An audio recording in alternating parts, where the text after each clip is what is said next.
1,107 bilhões de watts. Uma lâmpada tem 100 watts, você imagina a potência. Isto aqui produz com eficiência de 80,25%. Para vocês terem uma ideia, uma termoelétrica produz energia com 35%. Nós pagamos a diferença, que é térmica, que é jogada fora.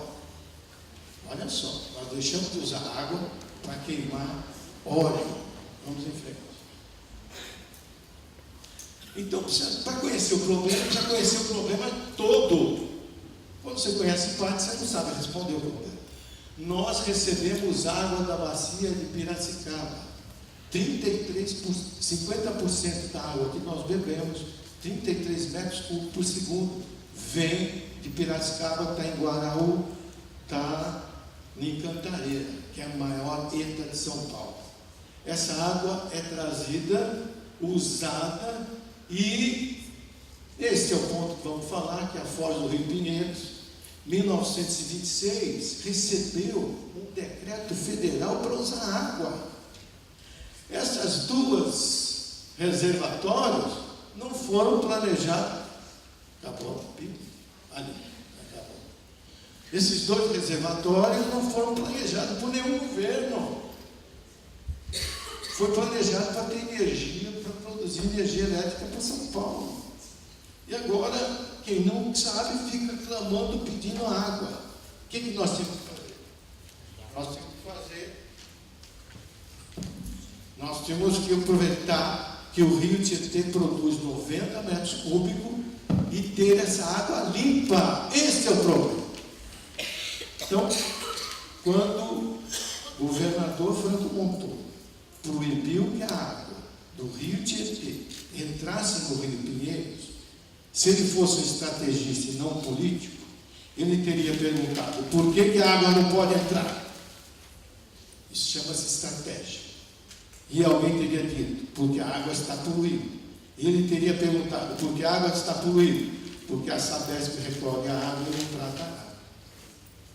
A água entra no Rio Tietê em 2007 com 3 milhões e 600 milhões de micro-organismos por 100 mililitros de água. É uma loucura.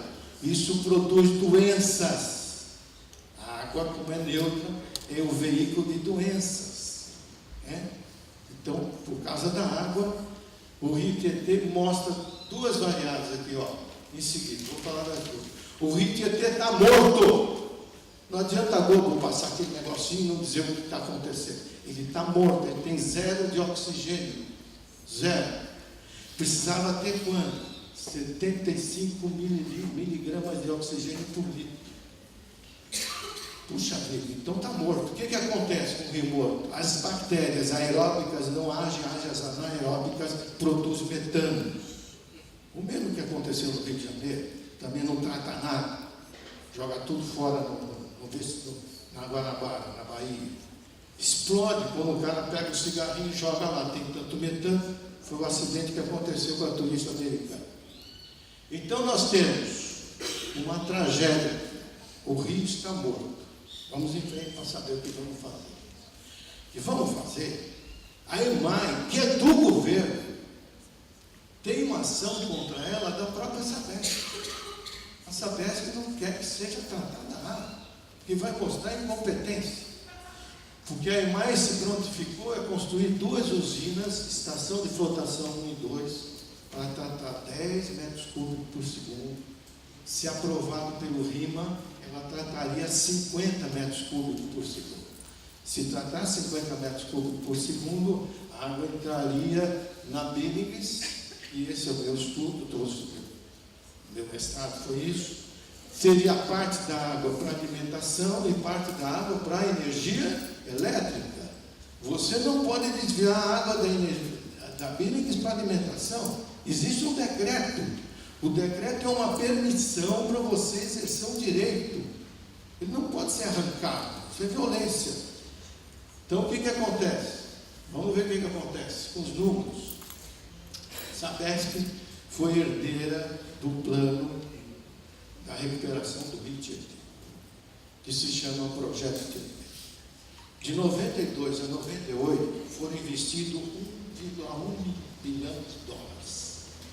Isso quer dizer que se tratava de esgoto da cidade de São Paulo com 11,6 metros cúbicos por segundo.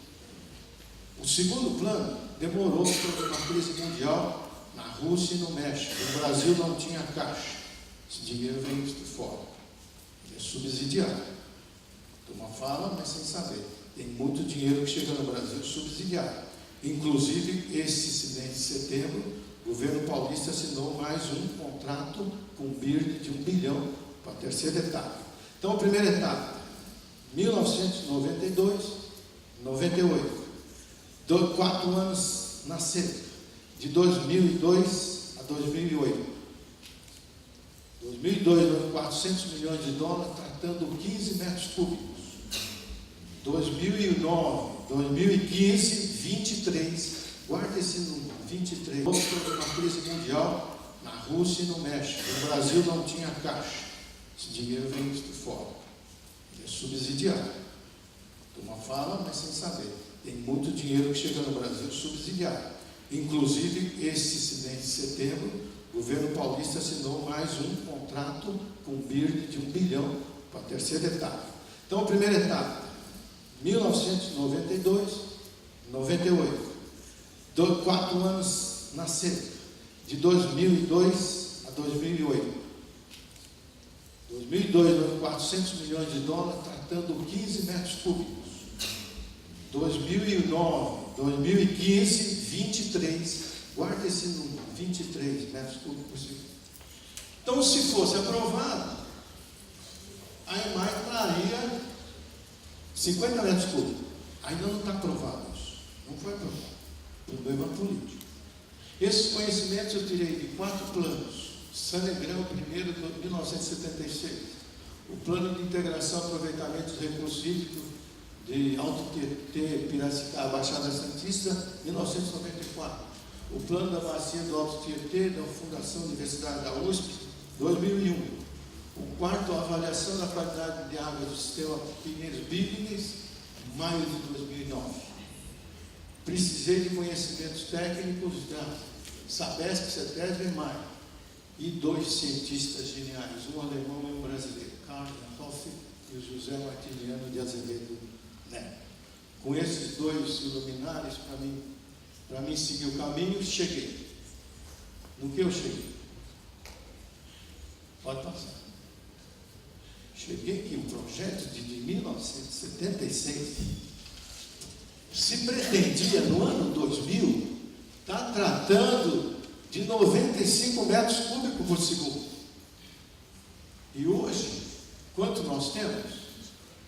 13, 15. Vamos para 23. Vamos andando. Quando eu terminei minhas contas, eu cheguei em 48 metros cúbicos. São Paulo deveria estar tratando 48 metros cúbicos. Fui confrontar com a USP, 48,11. Passamos junto. Isso quer dizer que é jogado no rio Tietê quase 1 milhão, perdão, vamos pôr em quilos, vamos pôr em toneladas, 1.000 toneladas de produtos orgânicos. Por isso que está poluído o rio. Tem que corrigir isso. Não adianta dizer que está tratando 90, 60. Mentira, tudo mentira. Esses números podem ser contestados? Não, é conta, matemática. Vamos em frente. Aqui está o disparate. O amarelo é a água que passa quando a chuva muito intensa, para não inundar a bacia abaixo. Quando na foz do Rio Pinheiros chega a 160 metros cúbicos, a água é desviada para o Rio Pinheiros. Ela é bombeada. O amarelo é a sujeira que entra no rio, em Billings. Amarelo, pelas enchentes. O azul se trata quando é tratada. E quando é tratada está proibido. Você percebeu que não adianta falar sem número? Qualquer coisa que você fala, você não põe número, não contesta. Aqui é incontestável. E não foi eu que fiz. Foi a Fundação Centro Tecnológico de Hidráulica da USP. Quando terminou o relatório, 2009, em maio, eu fui um dos primeiros a receber. Eu estava estudando isso. Vamos em frente. E o que faz? A estação de tratamento melhora todos os índices. Aquela poluição de micro-organismo, que era de 345 mil, se reduz em 90%. Então, há sempre no Brasil uma componente política muito grande. Os técnicos foram escarnecidos. A maior empresa que eu passei rápido foi a Hidrocese, que projetou, já não existe mais. Quem deu assessoria a uma empresa americana de mais de 110 anos de existência. Então, os técnicos estão jogados. Então, vamos em frente. Com isso, pelo cálculo que eu aprendi com outro professor, Thomas Tyler, eu cheguei à seguinte conclusão: dos 66 metros de água que chegará a Bíblia, podíamos usar 34, pode passar, 34 para água de abastecimento e podíamos usar a R-Board. Podemos satisfazer as duas situações. Conclusão: é estarrecedor esse número. Esse número é inconteste. Nós tratamos 45,7 metros cúbicos, quando hoje precisaria ser tratado 48. Então, em 1915, que é o terceiro projeto Tietê, nós já estaremos tratando metade da necessidade de hoje. Em 2015, metade de hoje. Estamos sem obter a permissão para tratar mais. Esses órgãos ambientalistas têm uma conotação política violenta, não tem mais técnica. Eu estou dando números técnicos, é incontestável. É como um aluno tira 10 e o professor não gosta, tem que dar 10. Ele sabe o que está fazendo. Vamos em frente. Então, o que teria acontecido? Olha só, São Paulo importa 33 metros cúbicos por segundo.